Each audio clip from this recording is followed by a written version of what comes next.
Welcome back to Gaelic Games Fan TV. We're here to review and run back through all the weekends, All-Ireland Senior Football Championship and Hurling action. And what a weekend it was in Gaelic football. Certainly one of the best championship weekends I can remember for some time. We're going to run back through all of the games, the Tailteann Cup games. We're going to look at the two Hurling matches as well. Joined by Liam Moy here to run through the weekend's games. And Liam, I suppose, first of all, great to have you back on the show. But second of all, what a weekend of Gaelic football. And this might just be the best championship season potentially ever. It's very hard to remember a season that's been better. I mean, the entertainment, the drama. It felt like every game of the weekend told its own story. But yeah, good to have you back on. Yeah, thanks for having me back on. Really appreciate it. It's been a while anyway, but yeah, it was... it's been a good championship when you still don't know or don't have an idea about who's going to win it. You'll be a brave man to even sit here right now and suggest who's even going to win the All-Ireland or even going to be in the final this year. Never mind win it. So yeah, no, the weekend gone by was an insane. It was an insane weekend of football, to be honest with you. Yeah, some big teams gone, some big teams surviving, and some big shockers as well. I mean, who could have foreseen before the start of the weekend Meath beating Kerry, the dramatics of Donegal, Mayo, Cavan still being in the championship despite the result against Tyrone, the likes of Westmeath going out to Wicklow in the Tailteann Cup, just insane results. But do you know what? It's what makes the championship so much better when you've unexpected sort of results. But yeah, no, a cracking weekend, and there's plenty more good action to come over the next month. So yeah, really looking forward to it. Yeah, absolutely. No, it's been some amount of drama, in fairness. And as you said there, it's so hard to call. I think the bookies' favourites are still Kerry. I think Kerry are still the slight favourites. Which I do find a little bit mad, but we'll save that maybe for a little bit later. But yeah, it does feel wide open, to be honest with you. And even looking at the teams who are going to come through the preliminary round, we'll get onto that a little bit later on. But in terms of a championship season, I was thinking 2010 is always sort of the barometer for a football championship season. I feel like a lot of people always look back at 2010 and sort of remember the carnage and the chaos of the 2010 football championship and the madness over the shocks, the surprises, and some of the games of football we got as well. But to be honest with you, I think this year might be better. And it's obviously the new rules have contributed to it. I think the fact that you don't have one or two heavy favourites anymore, and whether Dublin and Kerry were probably a good bit ahead of the pack maybe 4 or 5 years ago. Mayo were obviously in the conversation as well. All those counties have definitely regressed, but other counties have improved. And even the counties below, like the likes of Meath, even your own county, Offaly, you're looking at, counties like Down. All these counties are rising up, they're improving, they're getting better. And it's making for a spectacular championship. And I can't remember any championship recently that's caught the imagination as much as this one, to be honest with you. Yeah, and even referencing the likes of ourselves or Down, doesn't it just show the improvement in certain teams now with the Tailteann Cup as well? Because you have Down there who were beaten finalists in 23 and then last year went on to win it. And look at them now. I thought they were excellent yesterday against Monaghan. And, they'll absolutely fancy their chances against Galway next weekend. There's no guarantee that Galway will escape with a victory there. Down will absolutely fancy their chances one way or another. But yeah, 2010 was a chaotic championship. Obviously, we know about the ghost that throwing ball into the net again for the Meath and Louth game. You saw Cork winning the All-Ireland, a Cork Down final, Down losing the All-Ireland final for the first, and ironically, as of this moment of time, the very last time as well. Kerry going out in the quarters, Dublin losing out to Cork in the semi-finals. It was a fantastic championship. But yeah, no, I think this year, just for the amount of quality teams on hand, the new rules have essentially saved Gaelic football. Look, are there things that they can potentially improve on? Yes, absolutely. Like the bringing the ball up 40, 50 yards, if you don't hand it back, or even the 2-pointed freeze to a degree, maybe now they could look at that and change it next year. Because I mean, you have 16-year-olds in the minor championship kicking them over, so it probably shouldn't be a surprise the seniors are doing it. But I just think from a spectacle, you look at some of the games from last year and what we consider to be good games last year. I mean, you look, for example, Armagh and Kerry last year in the All-Ireland semi-final, you consider that, considering how bad football was last year, to be probably game of the season. Whereas if it was this season, you'd probably say, yeah, it was a good game, but it wasn't spectacular. So it just shows how far football has come in the dramatics and the competitiveness of each team. It's absolutely brilliant. And I was at the All Ireland football final in 22, and I loved that final. But then the last 2 years, it's not really been enjoyable to watch. Whereas this year, I think whoever gets to it this year, I think we'll be in for a cracking All Ireland football final. Yeah, absolutely. And I think Brian has put it well here. All 12 teams in the championship have lost the game. Absolutely. And that puts it into perspective, and it is incredible to think. Shane says, I think a team in the prelims will win the All Ireland or Armagh. Like, it is having the feeling of that, and it is mad. I think a lot of people before these group stages would have probably had the likes of Armagh, Galway, Donegal, and Kerry as the 4 front runners. You've got 3 of them in the prelims. You've got Dublin in the prelims as well. Somehow they've managed to all avoid each other, and we'll get onto that a little bit later. But yeah, like it's going to be absolutely hugely entertaining. And it's mad to think as well, like these group stages, when they came in, like I was very skeptical of them, like 3 teams going through and everything else. You weren't really sure how it was going to work. And they obviously are changing the format next year. And look, I think the format next year will be a good format as well. And I'm excited to see how that works. But looking at those group stages at the weekend, you're kind of thinking maybe we should have just kept them, because like it was highly entertaining. And like there wasn't one, like Armagh were the only team that were obviously guaranteed to know where they were going to be. But even at that, they still went full throttle enough, I felt, against Galway. Yeah, absolutely. And it's probably a good thing that, because I was meant to be on Match's podcast on Thursday, it's probably a good thing we weren't able to do it in the end, because I said that Galway would wipe the floor with Armagh. I didn't think their motivation would be there, to be honest with you. Or I thought I thought they'd win as well, to be honest with you. Yeah. Yeah. Or just even, I thought maybe Galway, because they needed to win that game, whereas Armagh didn't have to win it. I thought, it'd be very one-sided. And then, Jesus, you see the score at halftime and you're thinking, what is going on here? But I suppose that was maybe Armagh in the back of their heads. Look, it's the mentality they have with McGeaney, that they take absolutely 0 games lightly, and they go out to win every game no matter the circumstances.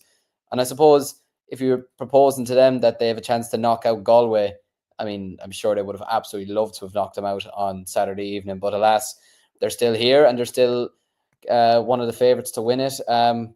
But yeah, no, the championship next year structure, it's a bit like the Laois football championship in the way they do it, where if you lose your first 2 games, you're essentially gone. If you win, you're through. If you lose one but then win the next one, you're still in it. So it will make it interesting.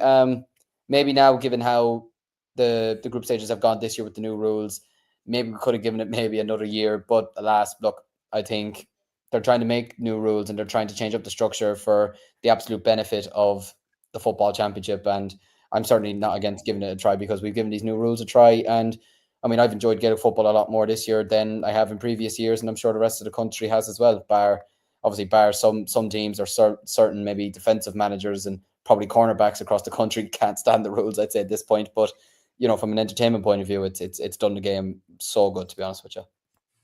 Yeah, Shane says here, I think a team in the prelims will win. Oh yeah, we read that one out, to be fair. Brian says, what absolutely brilliant weekend of football. The new rules have definitely contributed to the highest stand we've witnessed. Peter says 2010 was a mad season. If Kildare had scored that last minute free, they would have more than likely have beaten Cork. Yeah, and mad to think Kieran McGeaney could have potentially won 2 All-Irelands, one with Kildare, one with Armagh. What a story that would have obviously been. And who knows? Like maybe he wins that All-Ireland with Kildare. He doesn't have the motivation to manage Armagh, or so. I don't know. Maybe he stays with Kildare for longer. Who knows? The things could have been a lot different. Peter says Jimmy at war with the CCCC. Yeah, absolutely. We'll get on to that. But look, we'll crack through some of the weekend's games, and we'll start with Group 1. Shout out to @GA League Tables on Twitter. Always some brilliant graphics, brilliant accounts. So make sure to check them out when you get a chance. This is how the group finishes up. So Tyrone are straight through to the quarterfinals, because, as you'll see there in the bottom right, a very commanding win versus Cavan, 31 points to 18 points. And as we'll see there as well, Donegal finish in second. They go through with a 19 point to 115 win over Mayo. Had it have been a draw, which is obviously what it was looking like when Mayo scored that last points just as the hooter sounded, or just before the hooter sounded. Donegal still would have gone through, but Mayo would have went through ahead of Cavan. So Yeah, look, we'll start with that game. I mean, it was incredible drama. It was a chaotic game, to be honest with you. I mean, it was 3 points to 2 or 4 points to 3 after about 20 minutes. There was so many turnovers, chances going wide. I don't think it was the best version of Donegal. I don't necessarily think. I think Mayo defended absolutely brilliantly. They battled so hard. They fought for their lives. They probably just couldn't get enough quality in the final third, maybe to win the game. They missed some big goal chances, I felt, as well, especially in the second half. But a chaotic game nonetheless. And again, for Mayo, it's just Jesus, it must be tough being a Mayo fan all the same, because to get that moment and then just 10 seconds later lose it. Like, I mean, and I don't know what their setup was from that kick out as well. Like, I mean, it was flashbacks maybe to the Dublin game a little bit last year, sort of towards the end of that game. But yeah, crazy game this. Yeah, I mean, being a Mayo football supporter at this point, it must be tough, genuinely. To score that, to see Fergal Boland kicking that ball over, and I mean outside the foot as well. It was perfectly executed as well, and to then the cameras stopping the replay to then go down the other end, and you see Kieran Moore absolutely bursting with pace going down the other end, because Donegal could easily look. Donegal in the end didn't have to win this game, but they could easily have just said, right, we've gotten a draw, we haven't lost a game. And they could have easily just kicked the ball out, or they could have kicked them even to a Mayo player or something, and that could have been it. But credit to them, they stayed going and they said, no, we want to win this game. You know, Mayo being knocked out, in a way they probably thought, look, Mayo being knocked out doesn't mean that much to us. We just want to win this game and build a bit of momentum going towards the latter stages. And yeah, I mean, for Mayo, it's a case of what could have been once again, going out the last 2 years now, going out to Derry last year at home in the penalty shootout, going out this year in the group stages. And ultimately, it was that Cavan game that's done it for them. You know, it was a very abject. Had they performed against Cavan even somewhat how they did yesterday, or obviously how they did against Tyrone, they'd still be in the championship. But yeah, no, you have to feel for me. I mean, after losing McStay there a couple of weeks ago due to his health reasons, and look, we're wishing him well, obviously. For Stephen Rochford to come in, I think he's done very well in the 2 games, even just to steady the ship. But again, I think the one thing that's caused Mayo is their inefficiency in front of goal. You know, that they don't have anyone that can take on a 2-pointed kick. And I worried about this so much, since the league final against Kerry, and exactly what happened against them there in Croke Park happened yesterday in Roscommon. Anytime they were possibly in a position to take on a 2-pointer, or even take on a shot inside the arc, it was just passing it backwards, passing it sideways. Nobody had the confidence to take a kick on, you know. And especially at this level now, they've not adapted to these rules. I mean, they had 15 points on the board and they had 0 2-pointers, whereas Donegal had 2-pointers, and that ultimately in the end has got them over the line. You mentioned yourself there that the game, it wasn't the best game early on, to be honest with you. Like you mentioned, the scoreline was fairly small, but it was a very physical battle. It was a tough battle, and that's what you always get with Mayo and Donegal. They're always going to go hard at it at each other. Donegal were defensively well set up, as you'd expect under a Jim McGuinness side. And yeah, look, Mayo, when they got their goal, I suppose at that stage you were thinking, right, they could possibly kick on from here. It possibly could have been the moment to spur them on and get themselves over the line. You know, it was a very nice finish from McBrien as well, or McBrien, sorry. And I mean, I don't remember who it was that absolutely smashed his face into the post trying to stop it. I can't remember off the top of my head who it was, but yeah, trying to do everything they can to stop it going over the line. But then Donegal's response was excellent. Going down the other end, I will say, I'd say Mayo were thinking to themselves, Jesus, Darrow Boyle coming off the bench and Paddy McBrearty coming off the bench. I mean, that's just unfair, to be honest with you. Like, you'd kill to have those 2 players in your panel, or in your team, never mind coming off the bench, even Owen McHugh coming off the bench as well. So, but yeah, no, Donegal did enough in the end to see themselves over the line. It was a crucial victory for them as well. And yeah, they'll be rocking going forward, playing loud next weekend. But for Mayo, yeah, it's another disappointing year. It goes on. I suppose the curse goes on, doesn't it? It does, yeah. I've seen that.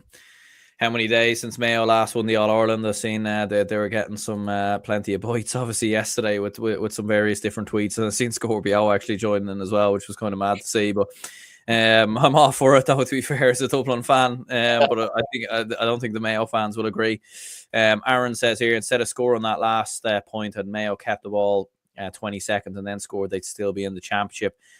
I don't really know though. Like I think it's a difficult one in that scenario. Like I think when the chance presents itself, you have to take it because you mightn't get that chance again. You might play a bad pass and then it'll get intercepted. I think it's more the kick out. Like like look, it was a brilliant kick out from Sean Patton, it must be said. But for Donegal to get so much space, and you said with Kieran Moore driving through, like for him to have so much space in that moment, like I mean.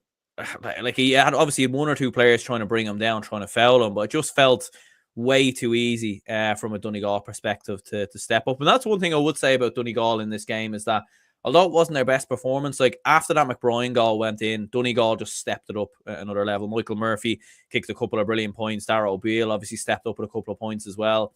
And it just felt like every time Mayo did step it up, Donegal would come back with something. And that's a lot of time been the difference with Donegal, is that it feels like they'll raise their game when they need to.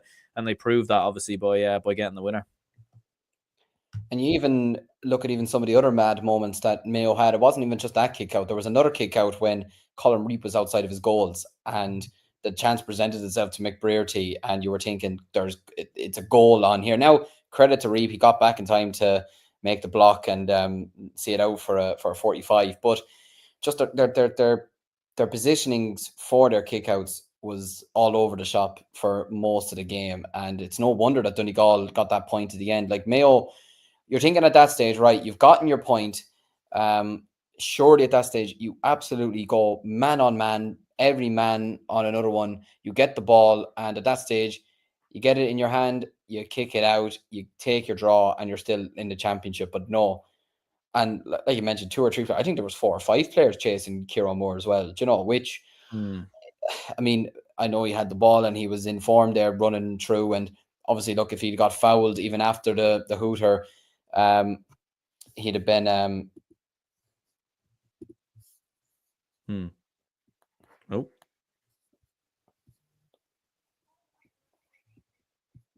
Sorry, my phone's going off. I don't know why. Can you still hear me? Yeah, no, we still got you. Sorry, Grant. Sorry, I don't know why that's happening. Anyways, yeah. Like you have to be setting up in the proper way when you come into a situation like that, especially for a kick out. Especially the fact that had Donegal gotten that ball like they did and gone up the other and scored you out to the championship, and there was probably a bit of adrenaline there to a degree that they weren't maybe fully thinking straight, but you just can't do that in situations like this. I think they'll be looking back on this with major regrets, and it's an unfortunate end for the season for them. But like you said, Donegal ultimately probably deserved it. More of a chance of probably winning the All-Ireland, staying in it than maybe Mayo would have had, to be honest with you. But yeah, look, when you have players in your team like Michael Murphy stepping up the way he did, Oisin Gannon, Shane O'Donnell, like these are winners that you have in your team essentially. And yeah, they'll take some stopping going forward from here.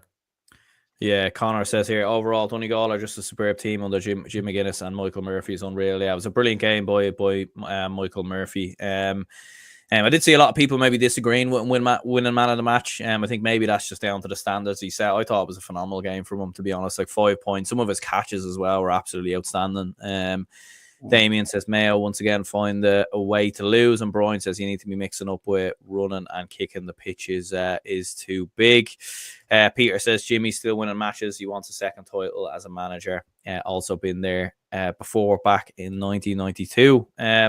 And speaking of Jim McGuinness, I'm not too sure, Liam, if you've seen the comments Jim McGuinness made. I think to off the ball following the win from Donegal. A bit of a mad interview, to be honest. Like he was talking about obviously saying that it's only them, because of the fact that they obviously have to travel to Dr. Hyde Park to play Mayo. Mayo obviously are much closer, it must be said, to that ground. Their training ground is obviously quite close. Jim McGuinness was openly talking about the fact that his team had to stay in Athlone because there was no hotels around.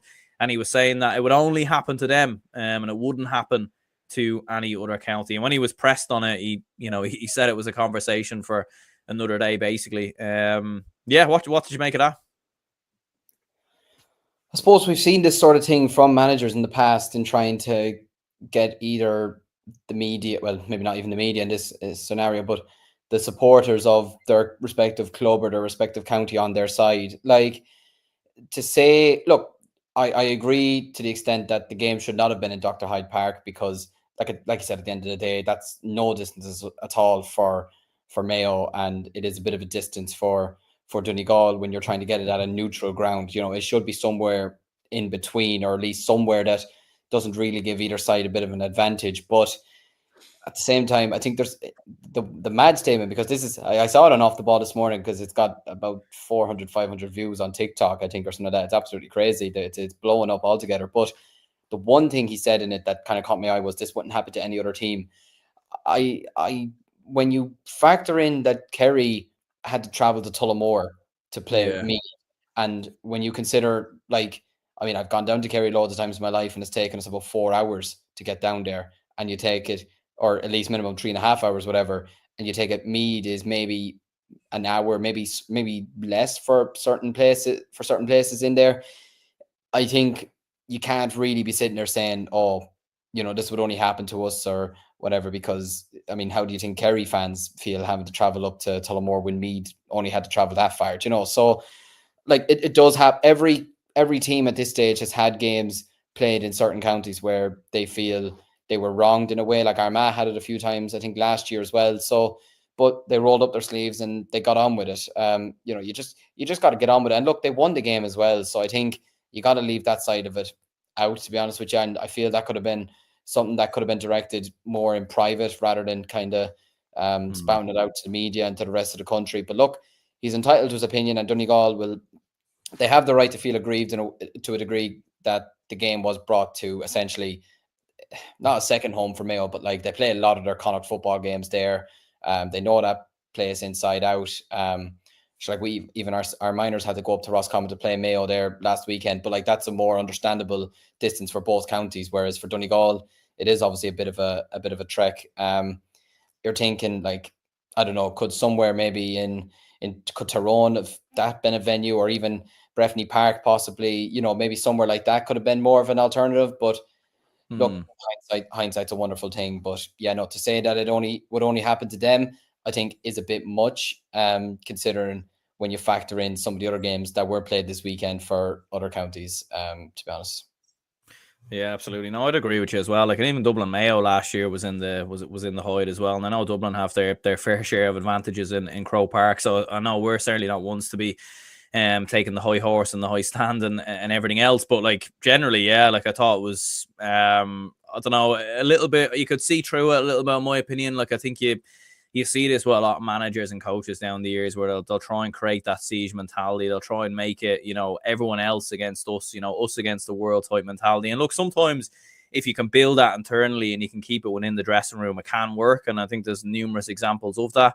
I think letting it out into the media, though, that it's just us, it's only us that happens to. I think a lot of people will disagree with, as you've alluded to, like Meath and Kerry had to play each other in Tullamore. Like, that's some distance for Kerry to travel to.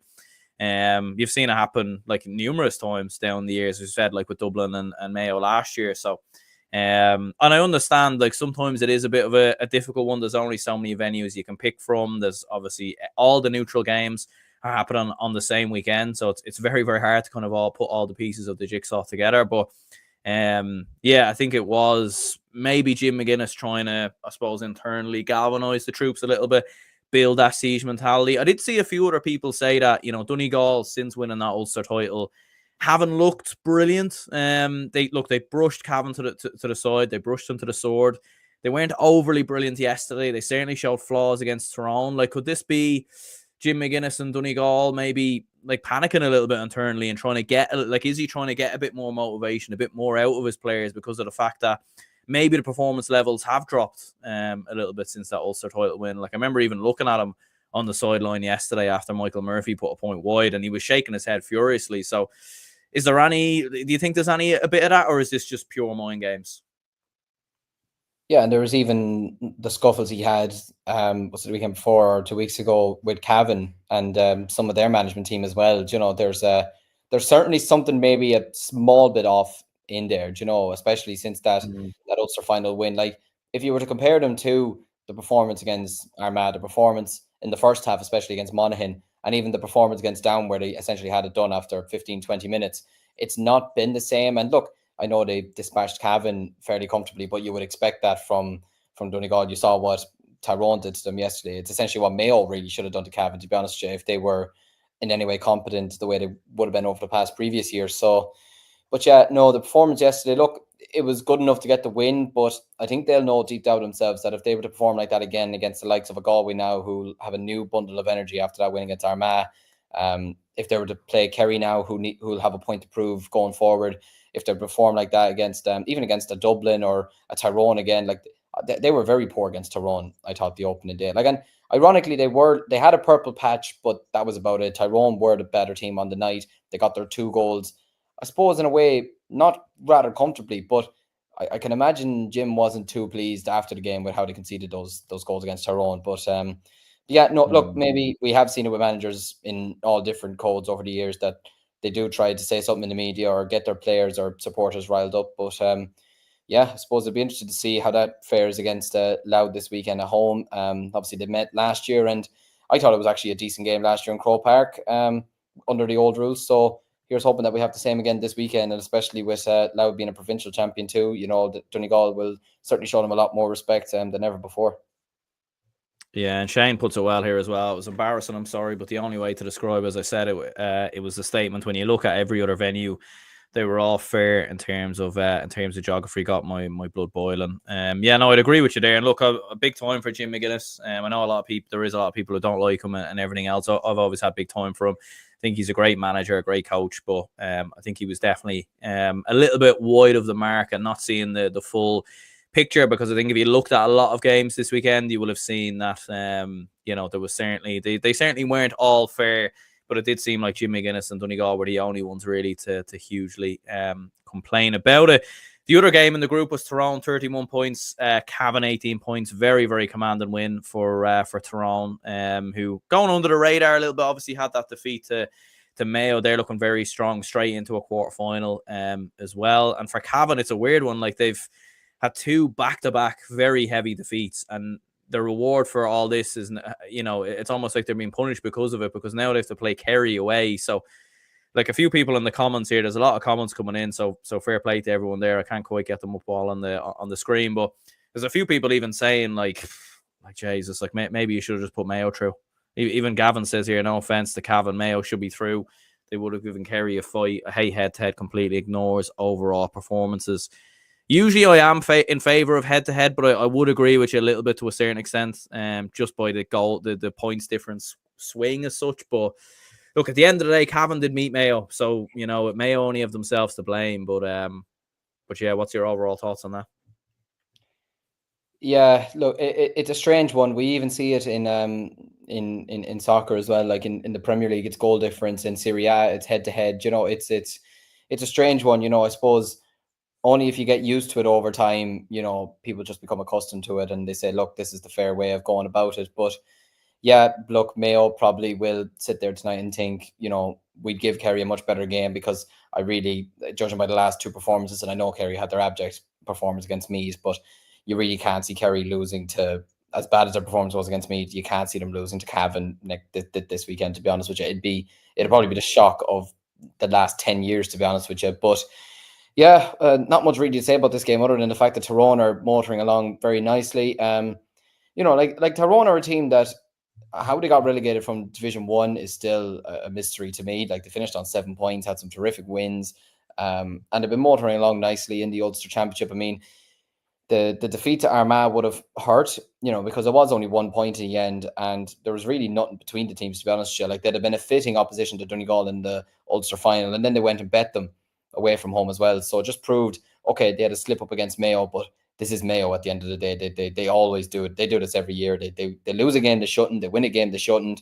So yeah, it probably was a bit hard to get themselves motivated again after a huge win over Jim McGuinness' side. But yeah, no, look, great credit to Tyrone. I suppose even the first thing to mention is Myler being back after his injury over the last number of years. It's great to see him back, and how emotional he was as well. There was a great picture of him, I think, with his mother on the pitch afterwards. And those are the type of stories you love to see, especially in an amateur game. But yeah, on the pitch, look, Tyrone were much better. They really kind of had the game sewn up by halftime, really, to be honest with you. To put up 31 points in a football game, even with the new rules, is crazy, to be honest. And even for poor Cavan, 18 points last year probably could have won you a game, whereas this year you're getting bet by 13. It's absolutely insane. But yeah, no, there were some really top performances from Tyrone yesterday. You had McCurry scoring 9 points, Canavan scoring 5 points, Mahy Donnelly scoring 4 points. So yeah, no, really solid from them. Can't complain really. Peter Hart got 2 points as well. So yeah, they're motoring along nicely. They'll fancy their chances against anyone in the quarterfinals, especially in Croke Park as well, with the type of football game they play. And yeah, when you factor in as well, like, okay, they had one of the Canavans playing, but they didn't have Rory Canavan playing. You know, he still has to come back in. So yeah, no, they're motoring along nicely. I can imagine Malachi O'Rourke is quite pleased to have topped the group now and avoiding a preliminary game this weekend. Yeah, Dermot says Monaghan will not be easy beaten, and I can honestly see us edging Galway. And Newry says Connor. Yeah, that's going to be an interesting game, no doubt about that. Looking at Group 2 then and how things finished up here. So Meath are the group winners. Who would have seen that coming? But that's how it has happened. They finished with 5 points, 2 wins and a draw. Kerry are second with 4 points. Cork are third with 2 points. And Roscommon go out with 1 point. And looking at the final round of games, so you'd Meath 122, Kerry 16 points, and you also had Cork 19 points, Roscommon 17 points. Meath, I mean, goodness me, like what is going on with Meath football? I mean, I think I've seen a stat where they became just the fifth county, I think, ever in Leinster football to have beaten both Dublin and Kerry in the same season. And I think the first time it's been done in well over 20 years. Like it is mental to beat Dublin and Kerry, but not win the Leinster final, like versus Louth. It is a bit of a kind of a mad one, like looking back at it. But Jesus, like, I mean, when you look back at it, like they beat Dublin with absolute ease. They beat them comfortably, really. They've beaten Kerry very, very comfortably. And I know people will say like Kerry were missing big players. Meath were missing some big players as well. Like they were without the likes of Matthew Costello, who weren't there.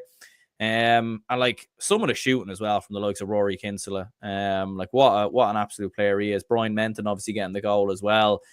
And like it's a young Meath team. They have a long way to go still, you know, in terms of development and everything else. But to be this good this early, Robbie Brennan's first season as well, like to put it into perspective, like just go back and look at Meath's results versus Dublin last year and Kerry last year.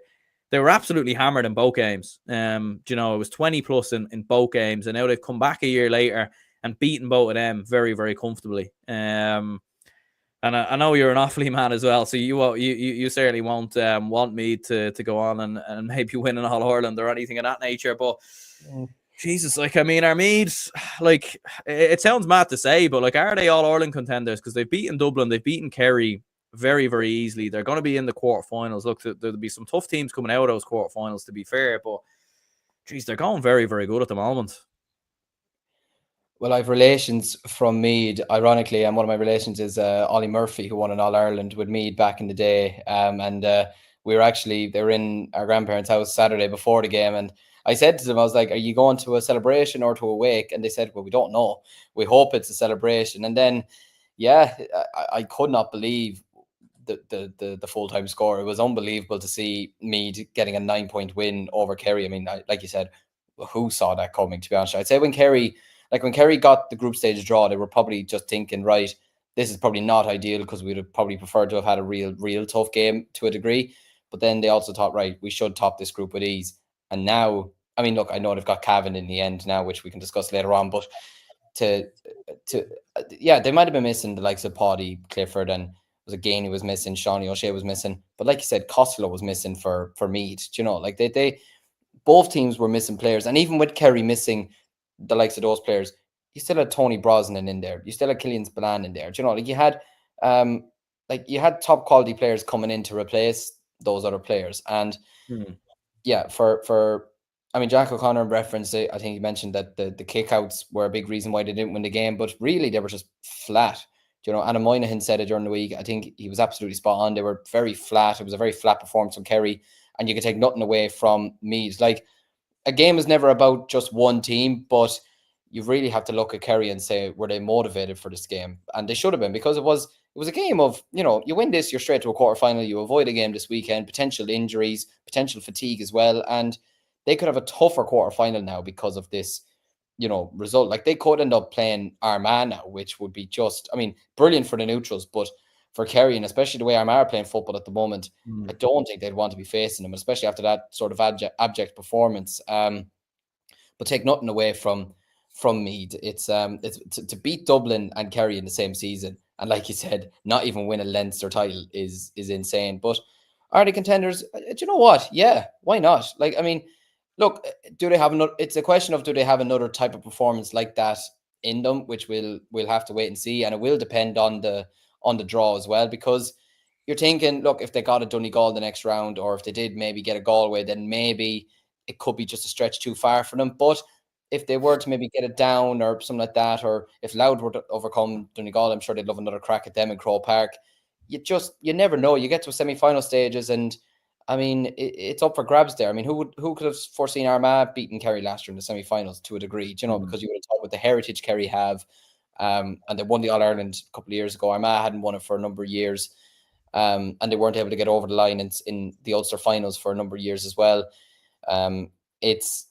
It has the makings of an unbelievable end to the season. And Meath, I mean, it's the year of the Brennans as well. Jesus, from both the Louth and Meath perspectives. But yeah, look, like you said, a deserved win for Meath. A brilliant goal from Menton, like you mentioned, Owen Frayne, Jordan Morris. I mean, these are the type of players that you love watching. Like I remember watching Frayne against Yee in Portlaoise, and I was so impressed with him, and the angles he was kicking the ball over the bar from. It was a joy to watch, to be honest with you. And he's one for the future. Connor Duke as well. I mean, he's a serious half forward. He's a player that every manager would love to have in their team. Sean Coffey as well had a brilliant game. The Rafferty at fullback as well is like an old school type of fullback as well. Just takes absolute no nonsense. So yeah, to get a win against Kerry in the circumstances like they did, and it's a fantastic win. And I think they'll love to have another crack at. They won't fear anyone in the quarterfinals, that's for sure. And especially with it being at Croke Park as well, there's a new breed of confidence about them. There's a new sense of belief around them. So yeah, no, Meath certainly won't be fearing anybody now, and especially now after beating both Dublin and Kerry in the same championship, teams won't want to be going up against them either. Yeah, Billy says Meath were missing 6 players, some of their best players: Matthew Costello, James Conlon, Jack Flynn, Ronan Jones, Jack and Lock, and Brian O'Halloran. So there you go. Like, they were missing some big players on that day. And I do think, I think they are contenders. Look, they're certainly, I'd be very surprised if they did actually go and win it now, to be fair. Do think they are contenders, though. I do think they have a chance. They can beat anyone on their day, in my opinion. Maybe the likes of Armagh and Donegal probably will have a bit more for them. Croke Park's obviously a big thing as well. I know they won a Tailteann Cup there a couple of years ago, but they did lose there to Louth in the final just a couple of weeks ago. And it was a weird final as well, because in the first half, they looked so comfortable, and those Louth goals just kept them in the game. And then in the second half, it was like Louth just dominated and were able to kind of gradually come back into the game and sort of, took stranglehold of the game. And Meath probably maybe froze a little bit. Maybe it showed the signs of a bit of an inexperienced team, but absolutely, I do think there's an All-Ireland in them. And I've been, I backed Meath to be relegated in the league. I thought they'd lose to yourselves awfully in the Leinster Championship as well. So I've certainly been fairly critical of Meath. So I've had to eat some humble pie on that one, and I'll absolutely hold it, to be fair, because they absolutely have proven me wrong. Hopefully, look, they'll prove me wrong now again by me thinking they're contenders, but and go out in the quarterfinals. But look, in terms of Kerry, I tweeted out as well that I do think they're quite overhyped, to be honest with you. I don't think they're as good. Look, they're definitely a contender as well. They're definitely in the mix, there's no doubt about that. But having them as favourites and still being favourites as well, a little bit surprised by that, to be honest. But what do you think? Yeah, I predicted Kerry to win the All-Ireland at the start of the season, and now I'm sort of thinking now, right, well, you look at their performance even against Roscommon, you'd expect them to batter Roscommon at home, like in sort of the boring sort of way, the typical sort of way they did against Monaghan in the first round last year. And really, Roscommon had their opportunities in that game. They could have maybe not beaten Kerry, but they put up a better performance than people expected. And then you look at their 2 performances against Cork this year. I mean, they really probably shouldn't have won the first game down in Páirc Uí Chaoimh. And then the second one, I mean, Cork were leading in the second half, if correct me if I'm wrong, and it really, it's David Clifford that's kind of keeping them in this at the moment, to be honest with you. I mean, I know people say Paddy Clifford is sort of like the glue that keeps the team together, and obviously Shawnee O'Shea is a really impressive player. You've a lot of good core around there as well. Tony Brosnan's a brilliant player. I really rate him highly. But really, you take David Clifford. You saw the impact he had when he came back in the league against Tyrone. He got a hat trick. Before that, they looked fairly average enough in the league, and now I feel like it's the same sort of situation. If you were to take David Clifford out of that team now, then Jesus, like you wonder, right, where do all the scores come from? Because he's just such a significant player and just such a presence. He has a bit of an aura about him when he's on the pitch that, you would worry from that perspective. But look, we have seen Kerry perform poor enough in the lead up to the latter stages of the championship before, and they have gone on to win it. So I wouldn't be sounding maybe too many alarm bells just yet, but you'd imagine they're going to have to not even just beat Cavan this weekend, but put up a massive scoreline as well to really say that, we mean business, because if they're as abject this weekend as they were on Saturday, they'll get over the line because they have the quality to do it. And Cavan, just at the moment, I'd say they're probably wondering themselves how they're still in the championship. But like, if Kerry were to go up against, like I mentioned, an Armagh potentially in an All-Ireland quarter final, if you were to put the two of them out there at the moment, you'd be backing McGeeney's side every day of the week without a shadow of a doubt. Yeah, Brian says here, if Kerry win next weekend, they play Armagh in the quarterfinals, as Armagh have already played Donegal, Dublin, and Galway. Well, there you go. Yeah, so that will be a big one, most certainly, in the quarters, and there will be some big games really across the board. Davey says, really an All-Ireland in Meath. Look, I think it's possible over the next couple of years, but look, you can have the quality, you need luck as well. You need to win big games. They're certainly a good couple of years off it, yeah. But I do think, having looked at some of these performances this year against Dublin, against Kerry, I do think it's possible in a couple of years. But look, we'll wait and see what obviously happens there. The other game in the group was Roscommon 17 points, Cork 19 points, and Roscommon have really fallen off this year. Bottom of the group, you surely would have thought they'd get out of this, but bleak times for the Rossies. Look, brilliant for Cork though to get the win, to get over the line. Obviously a lot of criticism around the Cork footballers at times this year. They stood up, to be fair to them, and they showed what they're made of, and a massive win for them. But Roscommon, it's hard to know where it's all gone wrong there. I think, even speaking of Roscommon, first of all, it's probably the end for Davy Burke. I can't see him staying on for another year. I can't imagine the supporters want him to stay on either. I could be wrong in saying that, but they just don't look like they have the fire in them anymore to be under his leadership. And it's a shame because, like, look, he's a knowledgeable enough man with regards to football, and he does know his stuff. But you just wonder, maybe is it time to move on? Like, everyone has their sell-by date to a degree, so maybe this is the time for him to step away and get a fresher face and get a fresher voice in for next year. And yeah, you have to be disappointed with them. The performance against Meath was shocking, to be honest with you. I don't know how they managed to get a draw out of that. And then, at the weekend I caught glimpses of the game, and look, great credit to Cork. You got to give them credit, especially at the end. They defended fierce well. Every man to a T was, defending like their lives depended on it. And yeah, they thoroughly deserved the victory. They thoroughly deserved to go through, albeit they probably, I don't know whether they wish they were still in it now, considering who they have to play on on Saturday evening in Croke Park. But no, look, considering where Cork football were a couple of months ago, and even with the problems that they do have currently with, like, the attendances at matches or the underage structure at the moment, and even still to a degree, I still don't think they have all the best players in the county playing for them. I mean, you look at Stephen Sherlock, for example, is the biggest one. How he's not playing for Cork at the moment is probably the biggest mystery of all. But listen, credit where credit is due. When you've likes of Brian O'Driscoll, who's kicking over 2-pointers like there's no tomorrow, and even in the cute way he did it as well, just outside the arc before he crouched his way into it. But he's been doing that all season, down the right hand side, and nobody's been able to really kind of stop that yet. And look, with Croke Park coming next weekend in the wide open space there, you could see him bombing up and down the field trying to get another few. And yeah, for the likes of Mark Cronin as well, Brian Hurley, to get a win. And it's great to see players like them still in the championship as well. McDonagh scored 4 points. Amazingly, Chris Oak-Jones didn't score, which is an even more impressive thing. He's been on fire this season for a large majority of the games, the gold machine.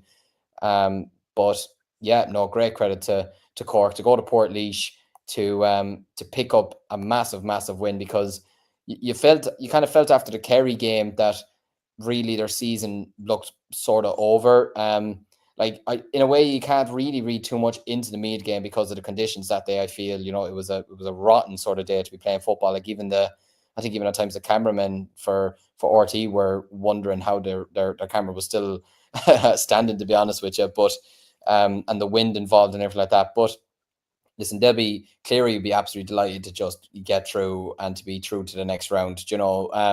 Look, Cork should be a team that should be aiming to be in the minimum semi-finals of the All-Ireland Football Championship every single year. They're a county that's big enough. They have the pedigree. They have the players as well. They have a lot of top-class players in their team. You look at the likes of Sean Brady. You look at the likes of even Micheál Martin himself, his son in goals, Micheál Martin again. They have a lot of Ian Maguire. They have some top footballers in there at their disposal. But they've just been underperforming over the last number of years. There's even the talks with Owen Cormac had mentioned it during the week that they could be looking at restructuring the seeding in the Munster Championship next year, which, obviously some will have their doubts about that, but when you do consider how much closer Cork are to Kerry than what Clare have been over the last number of years, it might not be the worst thing to a degree, because I don't think a lot of people really want to watch Clare and Kerry again next year. I don't even think Clare people want to watch Clare and Kerry in the Munster final next year. You want to have a competitive final again.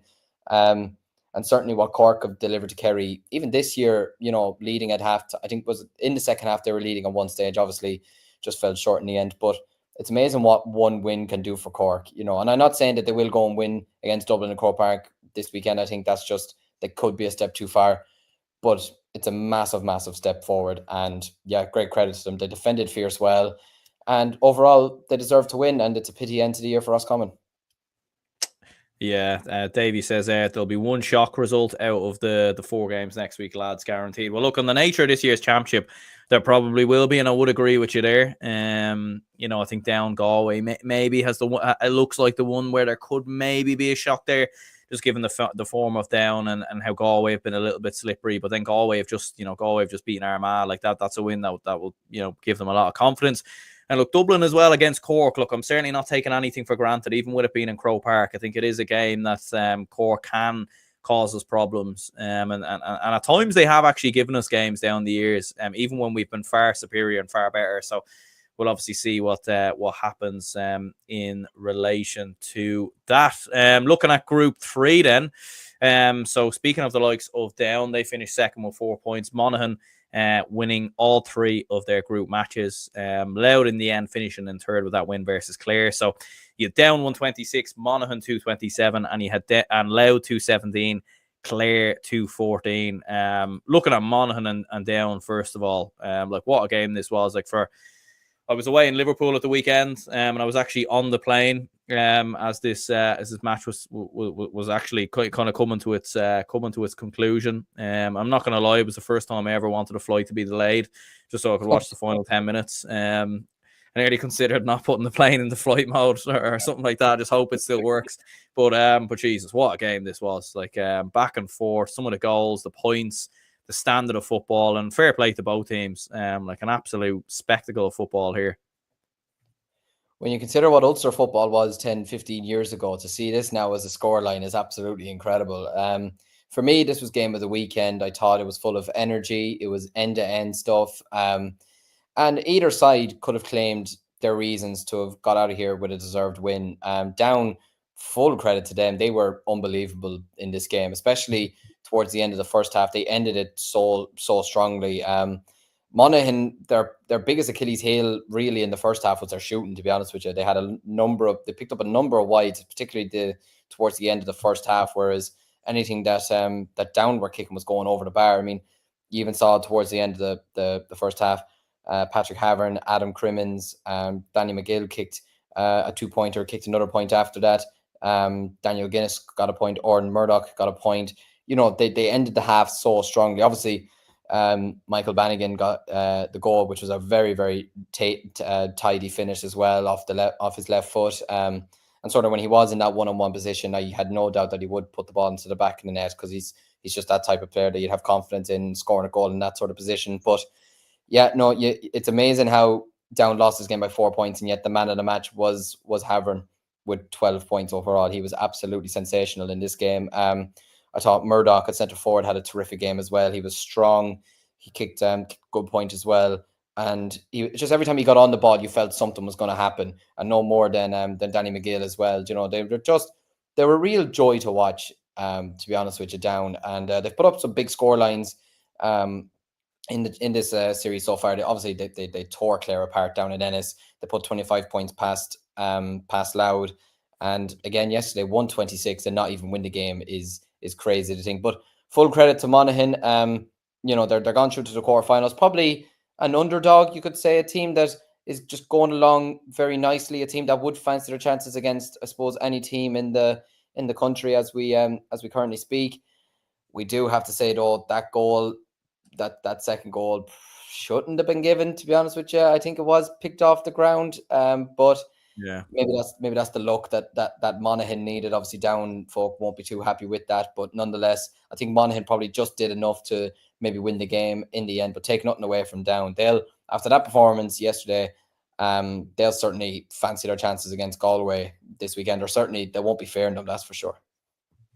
Yeah, Connor says here, our Pat Havern is unreal. He's so talented and unlucky not to be on the winning side in most of the games. Yeah, absolutely. He's been phenomenal, in fairness, and definitely in the conversation, probably for an all-star as well. Louth 217, Clare 214. Look, to be fairness to Clare, like, they did give this a bit of a go, and they made it a little bit nervy kind of going down the home stretch. Louth came through it, and they'll be relieved, I think, given sort of some of the disappointments obviously in this group. And obviously for Louth, it's going to be a very tough game for them versus Donegal next weekend away from home in Ballybuffet. But in fairness to Louth, they bounced back and they got their much needed win to keep themselves alive.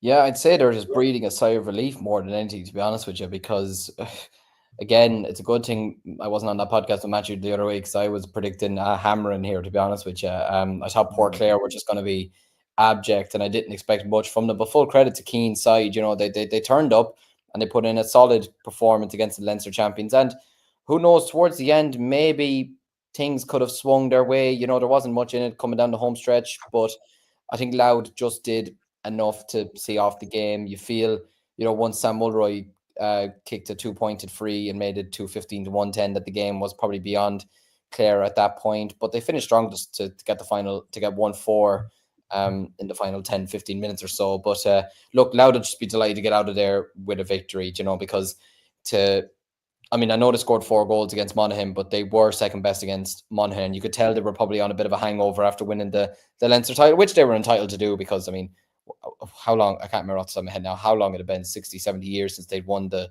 Leinster championship, and to right the wrongs of 2010, you know, they were probably, some fans are probably still on the beer from that Leinster final, to be honest with you. But and then the to have lost it Down as well, probably question marks would have been starting to get asked. You know, and they could have snatched a draw at the end, only for that late block in the end as well. But yeah, look, they'll just be delighted to get over the line, and albeit probably not the draw they wanted, to be going up north to play Donegal, but at the same time, they put up a good challenge to them last year in Croke Park. So there's no reason why they couldn't do that again. And look, when you have the likes of Mulroy, when you have Conor Grimes in your team, Craig Lennon as well is one of the most underrated footballers in the country. When you have players like that in your team, Ryan Burns, you know, when you have players like this, you can absolutely take on any team in the country. But I feel like the summer might just come to an end for them this weekend. But they won't be looking back in any shame or anything like that. It's been an unbelievable year for them regardless.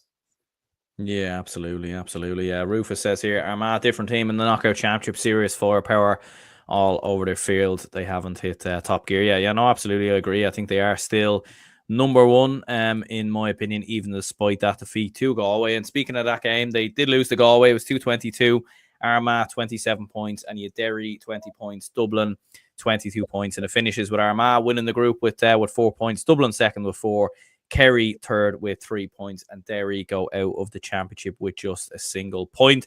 Speaking of the Dublin game, first of all, Dublin 22 points, Derry 20 points. As I was saying there, I was in Liverpool at the weekend, but thankfully enough, shout out to Lanigan's Bar, did get to see the Dublin game, and Armagh Galway was on there as well, so it was great to kind of have both of the games on at once.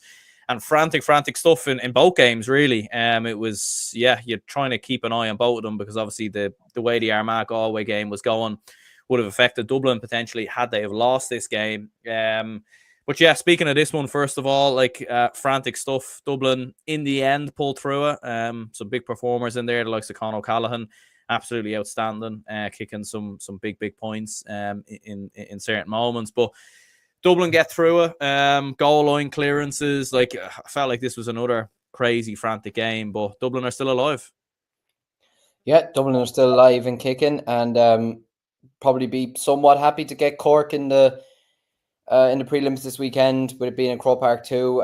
You'd probably fancy them to march forward to the quarterfinals. And sure, when it's Dublin and it's the quarterfinals, you just absolutely never know.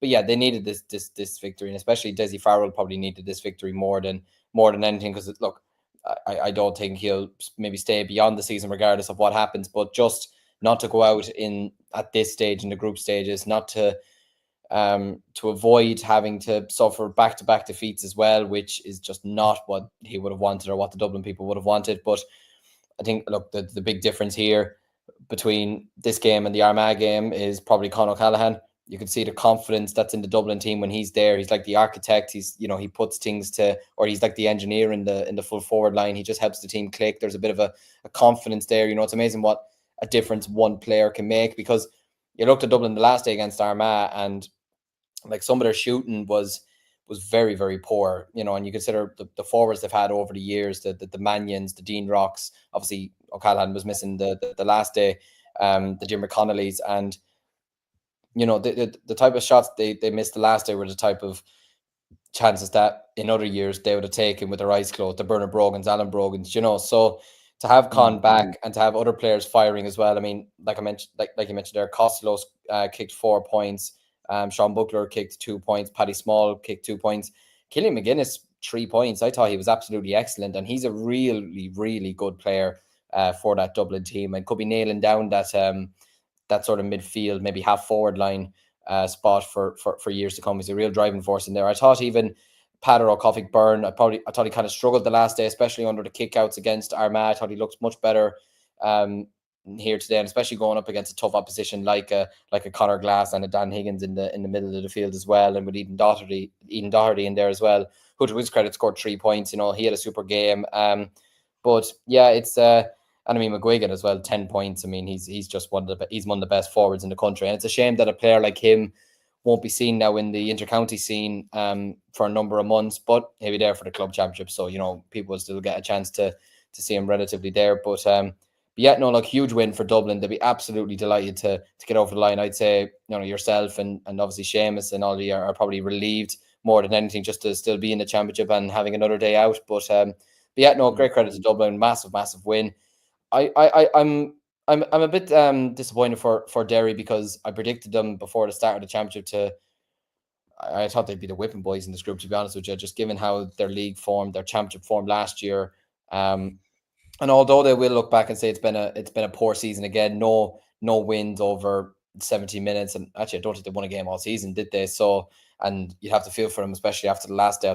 I think they should have beat Becco with the last day. The fact they had to rescue it in the last minute was crazy to me. But yeah, look, they'll be disappointed to be going out, but I think they've resolved a bit of dignity in the jersey and a bit of pride in the jersey that maybe wasn't there at times last year in the latter stages. They went out fairly tamely to Kerry and were very poor in the group stages last year. So I think to go out after a decent enough display in the Athletic Grounds, to have gotten a draw against Galway when they really, in my opinion, should have won it, and to have only lost out by 2 points to Dublin here in a game that they could have snatched towards the end as well. I think there's positives to go into next year, especially with the underage players they have come through too. Yeah, Brian says when Con O'Callaghan is playing, he brings a leadership and the composure. Yeah, absolutely. And Brian says Stephen Cluxton's kickouts led the platform and to scores as he found Brian Howard, Kieran Kilkenny, and Padder Cuffwick Byrne every time Dublin needed an outlet. Yeah, Stephen Cluxton was absolutely brilliant, and Cluxton's a player who has got criticism a lot of times this year. I think even Desi's kind of put him in and out at different times as well to try find another solution. Look, I mean, he's been around for so long. It's bound at some point that is, his legs would let him down a little bit. And I think, it's fair to say he doesn't get the range on his kickouts anymore. But in this game, he was absolutely brilliant. And the intensity that Dublin brought, I think, was most notable. The ferociousness in our tackling.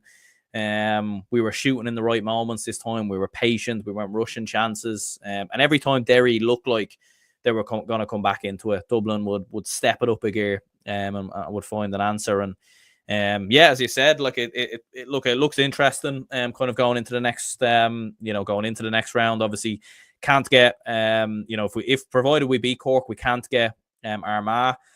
Look, I think Tyrone is the one you would be most concerned about. Look, I think Dublin Mead in Croke Park, given what happened, I think we can win that game. I think we can bounce back. It will be very tough. I think we can beat Monaghan as well. So who knows? Look, Dublin certainly aren't gone. They certainly aren't dead. And without question, we'll have to see how they go into next. The Dubs are back, baby. Absolutely, we're well and truly back. And who knows? Maybe we might beat Limerick in the hurling as well. Or maybe that's probably a bit too far. Maybe, yeah. Galway 222, Armagh 27 points. And speaking of teams still being alive, Galway, and goodness me, did they cut this close? They were 8 points down at one stage. They missed, I think, 2 penalties. I seen the first penalty they missed. This was absolute carnage, absolute chaos. But they dug deep in the end, and fair play. Shane Walsh dug them out of a hole in the end, and that was enough to get them over the line. Yeah, I mean, first thing I'll say is absolute cinema. You just gotta love when these two teams play each other. The battles that they've put each other through over the years, okay, albeit last year's All-Ireland final was one of the worst All-Ireland finals I've ever seen, but just whenever these two put on a good game, it's so entertaining to watch. This has the sort of feeling that it had when they met in the quarterfinals in 22 when Rian O'Neill got that last minute point, and then there was a Royal Rumble at the end of the game before they went to extra time and penalties. But listen, to be 15-7 down at halftime, for Matthew Tierney to miss the penalty, to miss the penalties, and to come back in the second half and to get the win. I don't know if you saw I even saw the Shane Walsh point from an angle behind the goals where he sent Rian O'Neill to the shops. I mean, that was just unbelievable, more than anything, even more than the goals, to be honest with you. And speaking of which, I mean, John Maher, that's his first ever goal in the championship, I believe, for Galway, which is insane to think, to be honest with you, given the quality that he has. But I suppose no better time to pick it, to be honest with you, to keep your county in the football championship, essentially. But yeah, no, look, great credit to Galway to fight back when they looked dead and buried at halftime. I thought they were dead and buried at halftime, to be honest with you. And great credit to Armagh as well, because they could easily have just gone out here and not really, not cared about the game, but just said, look, we're through already. We don't need to win this game. Let's just get through this and get our lads fit and avoid injuries for the quarterfinals. But they left it all out there. They probably thought to themselves, if we could knock out Galway, this would be huge for the championship and huge for ourselves as well, and a huge confidence booster too. But yeah, look, when you need players to step up, Galway over the last number of years, you turn to Robbie Finnerty, you turn to Shane Walsh, you turn to John Mahers as well to make a difference in the game. Peter Cook as well, Killian McDade as well.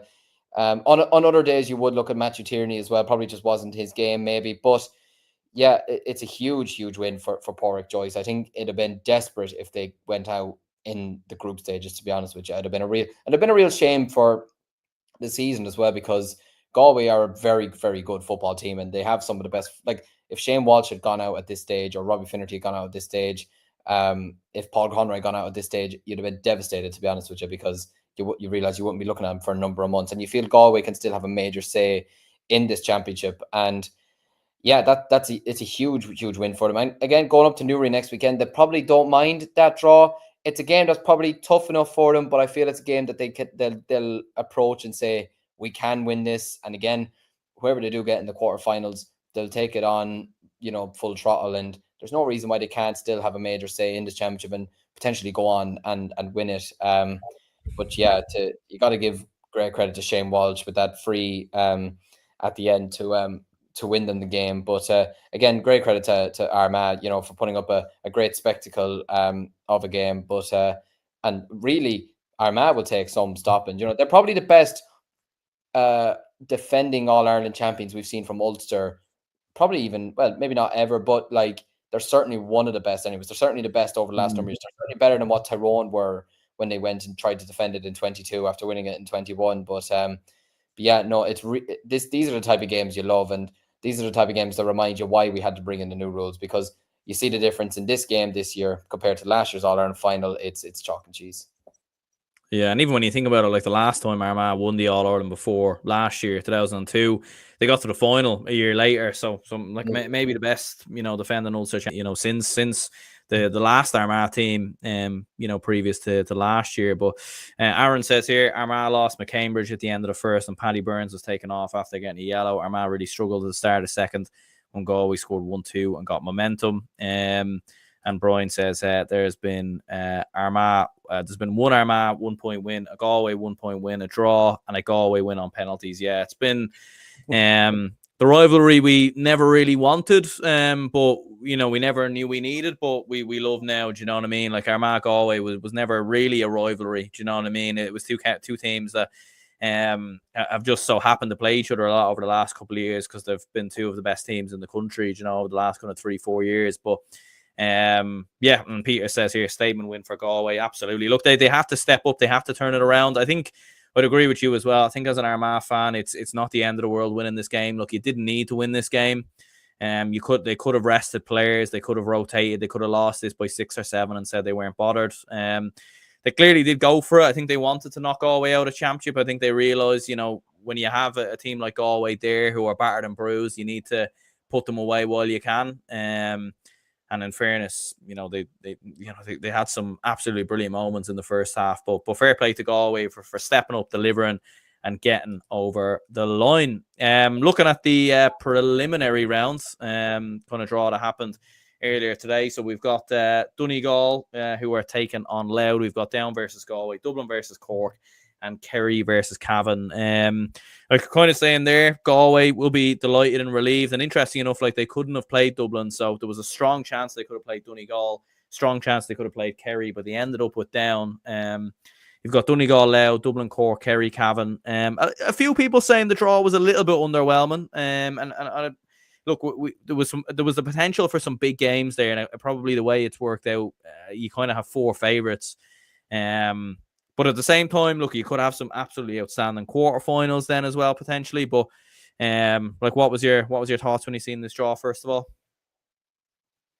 Yeah, I was in work this morning when this draw happened, and obviously I was keeping an eye on the the Tailteann Cup one as well, albeit not as much as I would have liked after the weekend's results. But yeah, there was maybe something in me that kind of thought I would have loved to have seen a Galway Donegal clash, or a Galway Kerry would have been a mouth-watering tie, to be honest with you. I suppose you, me, Matthew, and Seamus were joking yesterday saying, will we get a Dublin Cork game? And ironically, it's come true. I was delighted to see that, because I think there's going to be absolute carnage between you three now over the next number of days over this. There might be a few F-bombs at each other, or there could be it could be like a broken family, to be honest with you, come Saturday evening. But yeah, look, Dublin Cork is still a good game to get, because look, Dublin aren't the same team that they used to be. Cork, after winning that game, could be coming into us with a huge amount of momentum, and they always produce a good game between each other whenever they face off, especially when they met in the league 2 years ago in Division 2. I thought that was a cracking game, so you're hoping to see the same there.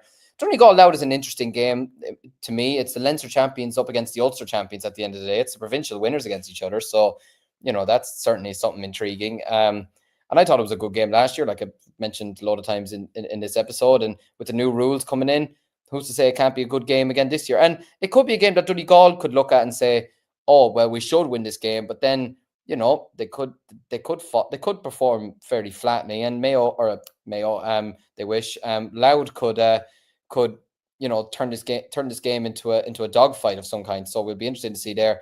Down in Galway for me is a very, very intriguing game because Down are no pushovers. They have some big men in their side. They have a very, very physically demanding midfield as well. The midfield battle is going to be very, very interesting.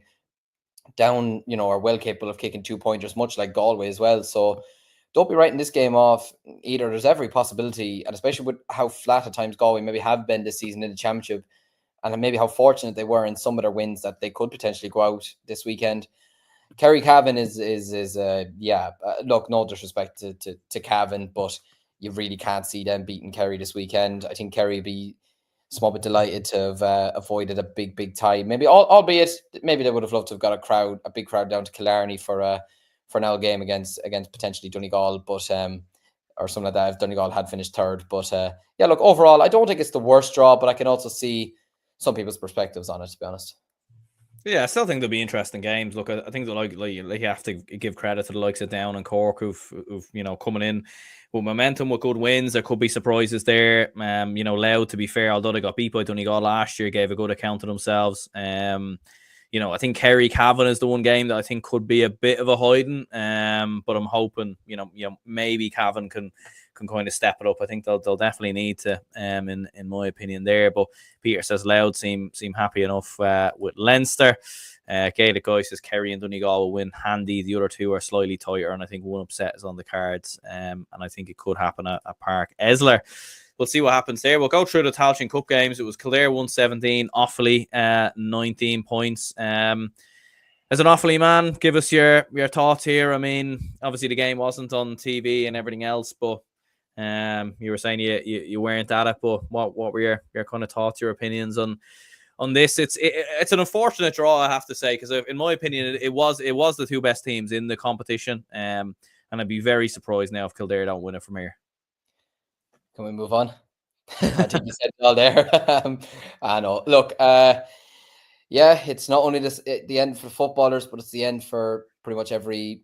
Obviously, we still have the Camogie and the LGFA, albeit that could end fairly soon as well. It's the end for Offaly this year, which I'm in a way I'm sad, but I'm not too sad either because I've been to a load of Offaly games this year. I've missed a load of Offaly games as well because you just can't go to every single game with the money involved now and trying to get to games and everything like that, and trying to keep up with all of it is just nearly impossible. But I was listening to the game on the radio the other day, and it was it's a heartbreaking way to sort of go out because we played Kildare twice this year. I was at those two games earlier on in the year in Croke Park and the one in Tullamore, and to have finally beaten them after, I think it was 2005 or 2006 the last time we bet them in any sort of competition. And like I was speaking to Keith O'Neill last week previewing the game, and like they were fully confident that they could have got the job done. And to lose by 1 point is not a nice way to go out. Some people like yourself maybe saying that this was like the final in a way, and whoever wins this might go on and potentially win it. When you look at Westmeath going out as well, who are probably the other favourites to go and win it as well. It sort of feels that way now. But look, full credit to Kildare. The goal we gave away was a soft one, probably one that was avoidable. But I think Kildare maybe overall maybe did deserve it. Look, it's hard for me to judge. I wasn't at the game, so I can't judge it fully overall. But I'm not going to take anything away from them. I want to, but I can't. They're true, and they'll absolutely fancy the chances of winning this competition now. Look, and we performed, I believe, relatively well, and we had a great fight back in us as well. Like at one stage, I think we were 6-7 points down. Like at the start of the second half, I have it here in front of me. We were 111 to 8 points down. And we were really, really struggling. To be honest with you, we were struggling under kickouts. We weren't really sure what to do half the time. But we got ourselves back into it, and we could get ourselves back to 2 points. We got ourselves back to 1 point, but we just couldn't get that extra score. And look, it's unfortunate for poor Killian Burke, who he missed out on that last minute kick, but that's not the reason we lost the game. And look, Killian Burke is like more than a terrific footballer, he's a terrific athlete. Like for 19 years of age, he just done the leaving cert as well. He's a brilliant athlete. Like he's broken his way into the Tullamore senior football team. He's broken his way into the Offaly senior football team. He's a starter on the Tullamore senior hurling team as well. Like he's just an all-round brilliant athletic player, and he'll be a stalwart for the Offaly senior team over the next number of years to come, and he's a bright future ahead of him. Like, he's big, he's strong, and look, if that kick goes over the bar, then we're building him a statue. Then the next day, maybe we could have just gotten a point. Maybe we could have just settled ourselves a bit more and gotten a point, and maybe taken it to extra time. But look, I'll never knock a lad for trying. You know, he went for it, and you could see how much it hurt him when he did miss it. But he's a big future ahead of him, and this Offaly team, look, I'm extremely proud of them, to be honest with you, because considering where we've come from, like the tame exit we had in 23 against Wexford, and the tame group stage we had as well, the shock of defeat to London last year, the poor performance against Limerick, to then now this year, really we should have beaten Meath in the Leinster Championship, if we're going to be frank and honest about it. We were 10 points up at half time, and I know Meath had a strong win advantage in the second half, but we should have left Nav in that game. Looking forward to a clash against Dublin in the semi-finals. Maybe I feel maybe we might not have beaten you, like maybe it kind of felt like it was destined for Meath to knock you out, or maybe a Kildare or something like that. But I suppose you just never know. Yeah, look, considering where we have been over the last number of years, Mickey Hart and Declan Kelly this year have done a fantastic job, and you know, like, there's some terrific footballers in that Offaly team. Keith O'Neill's had an unbelievable year. Kyle Higgins has been a stalwart at wing forward this year as well. Jordan Hayes has had some really, really good performances. Rory McNamee's had some great performances off the bench the last couple of weeks. Shane Tierney's had a positive season. Jack Bryan's had some positive performances. Dylan Hyland, I mean, he scored, I think it was a 112 against New York last weekend, and you know, he's a terrific young forward as well. Well, no, he's not quite too young in football terms. I don't think. He'll probably hate me now for saying that, but yeah, no, look, we have a good core coming through. We're in Division 2 next year. I think there's a lot to look forward to, but taking nothing away from Kildare, it's a big win for Brian Flanagan, and with Fermanagh coming now in the semi-finals, you'd really have to back them to go and win this Tailteann Cup now and put a bit of silverware on the board.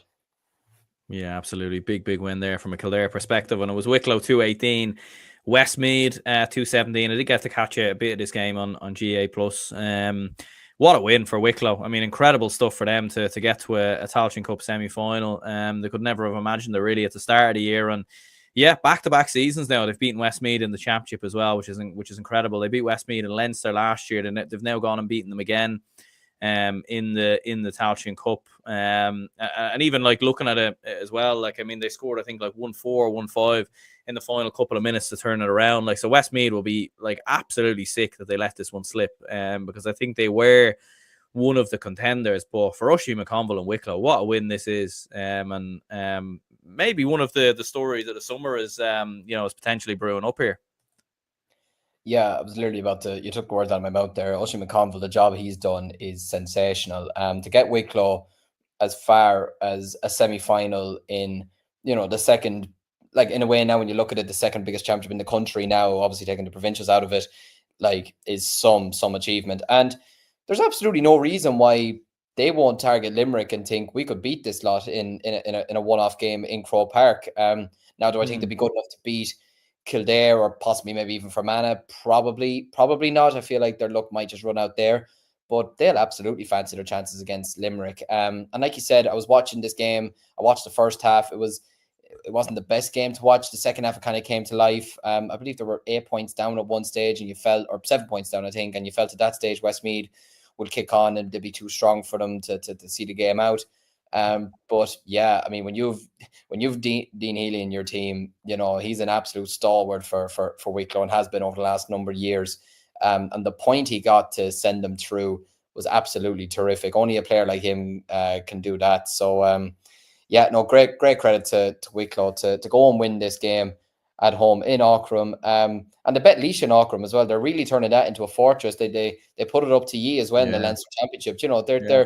They're really embracing these new rules, and they're terrific. It's a terrific win for them. For Westmeath, yeah, I was at work today with Midlands 103, and we were listening back to Jim McCabe's interview from yesterday afternoon, and like he said, he just doesn't know what to say. To be honest, the players are dejected in the dressing room.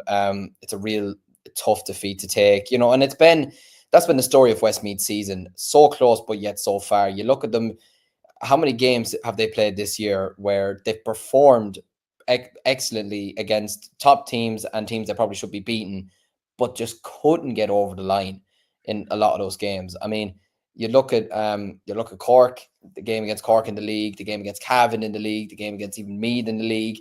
They got the draw against Roscommon, but then you move into the championship. They would probably feel regrets over not knocking Kildare out in the Leinster Championship itself. And look, things were starting to look good, winning their first 2 games in the group, but then that defeat to Limerick probably stung them a lot, to be honest with you. And it was a real shocking, well, not shocking defeat. Limerick aren't a bad side, but you think the levels that Westmeath have been playing at even this season in Division 2 compared to Limerick, they really shouldn't have lost to them in Portlaoise. And Limerick were full throttle for their win as well. Like the scoreline really doesn't, I don't think, reflected how much better Limerick were than Westmeath, to be honest with you. Obviously, they got a big win against Laois at home, and to put up 326 was impressive as well. They had that game won by halftime, but when you consider the players that Westmeath have, the Luke Loughlin's who could play freely for any team in the country, Ronan Wallace's, Ray Kennellan's, it's a real disappointing way to go out, and to not even get to the semi-finals even is going to feel like a major disappointment for Diarmuid McCabe's side. And they'll be looking back on the season with massive regret. Yeah, and the other 2 games in the Tailteann Cup as well. Limerick 421, Wexford 219, and Fermanagh 21 points. Sligo 116. I've seen Tony McEntee has since stepped down there as well as a Sligo manager. But looking at there, I mean, like Limerick Wicklow in the semi-finals, Fermanagh playing Kildare as well. As you said, like you'd fancy Kildare to go on and win it from here. But to be fair, like what Wicklow have done, Limerick are building very, very nicely as well, and Fermanagh obviously with a big win as well. So it's certainly not set in stone.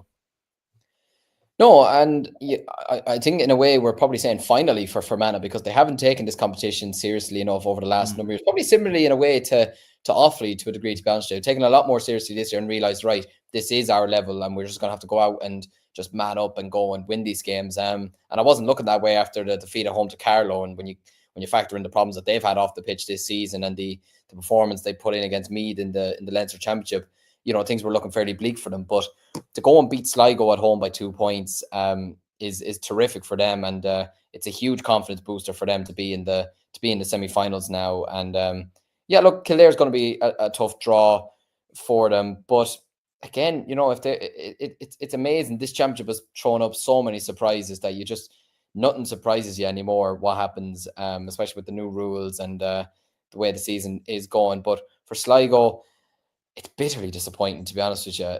It's been a very abject season from them, to be honest with you. I was very surprised with how poor they were in the league. And look, they put up a very strong performance against Mayo in Castlebar, and could have shocked them and knocked them out of the Connacht Championship. But kind of since then, they kind of stuttered their way through what should have been a very comfortable group, to be honest with you. And I know the scoreline looked okay to a degree, or respectful against Kildare, but I think Kildare probably took their foot off the gas a small bit. They had that game sort of wrapped up by halftime again. They put 4 goals past them rather comfortably. And yeah, for Sligo, it's a bitterly disappointing end, not just to the season, but for Tony McEntee as well, to step away after, I believe it's 5 years he's been in charge. It's bitterly disappointing. They'll want to improve next year, given the talented players they have, the young players they have coming through. You look at Coolara, Strandhill winning the Connacht Championship and putting up a decent performance against Coola in the All-Ireland semi-final. I expected a lot more from them this season, but great credit to Fermanagh. It's finally good to see them getting to this stage of the championship in the Tailteann Cup. Limerick Wexford, what a game. Jesus, what an absolute cracker of a game. At Limerick, I mean, they've taken over the hurling world. Are they about to take over football for the next number of years? It's you just never know. Maybe James Naughton is going to be the next Conor Callahan or David Clifford. You just never know. Maybe he'll have the same influence as Cian Lynch or Aaron Gillan in the next number of years in the county. But to put up 421, like these two sides, they met each other. They've already met each other a few times this year, so they probably know each other inside out. And it was amazing. Limerick had the 3 goals by, I think they were 3-6 to 9 points up at one stage in the first half, and I thought, right, this game's probably over at this stage. Limerick look very comfortable. They looked like they could have the game sort of won already, but then Sean Nolan just decided to kick 1-2 within the space of a couple of minutes and get Wexford back into it, and it was game on from there. But no, Limerick, they kicked into another gear. in the second half, and they wrote out any sort of what's the word? I can't think of the word now. The purple patch that Wexford would have had at certain stages during the game. But yeah, for Danny Neville, he scored 2-2. Naughton scored 9 points. Killian Fahey scored 2 goals. Emmett Richter's a player I've been very impressed with. I saw him kind of firsthand in the league final, and I was really, really impressed with him. I think he's a terrific footballer for them. Darrow Hagan's a really talented young footballer coming through the ranks in Limerick as well. So yeah, Wicklow coming up this weekend. You know, if I probably was to call it now, I wouldn't be surprised if we saw a Kildare Limerick final, to be honest with you. I think Limerick have every opportunity. I think Jimmy Lee's done a fantastic job with them, and yeah, they'll fancy their chances going through this weekend. Absolutely, yeah, and it's going to be 2 very interesting games. Definitely to keep an eye on, both live on RTE as well next Sunday in Croke Park. So yeah, definitely be interesting to see both those 2 games. 2 games in the hurling. So we had Kildare 13 points, Dublin 325, Laois 18 points, and Tipperary 332. I suppose you were looking at Dublin Kildare and thinking there might be a shock, there might be a surprise there, but I think the Kildare lads were definitely out on the beer, and I don't blame them, to be fair. And I think maybe there is an argument as well, having them out a week after, like winning a Joe McDonagh is just ridiculous, really. But look, Dublin did what they have to do. They had, they stood up and they got over the line, and fair play to them as well. I didn't get to see any of the game, unfortunately, as it wasn't on TV anywhere. But from what I've heard and from what I've read, it was a very, very dominant performance. And Tipperary Laois, from the bits I've seen as well, albeit in horrendous conditions, Tipperary done their part. And yeah, 2 results you probably expected, albeit Dublin beating Kildare in the manner that they did probably was maybe somewhat surprising. But again, a week after, a historic win for Kildare hurling, who can blame them for wanting to celebrate it? Yeah, and sure, they're probably back out in the beer again, don't you know it? Because they've had such an unbelievable season. But yeah, if there's one argument I'd make with this, because I look, as an Offaly fan, I've seen both sides of this. I've seen us lose the Joe McDonagh final and then have to go out and play Tipperary, and we get absolutely hockeyed in a game which I don't think anybody in Offaly wanted, to be honest. I don't even think people in Tipperary wanted that game, and it did them no favours in how, fairly flat they were against Galway then in the quarterfinals, and they got knocked out.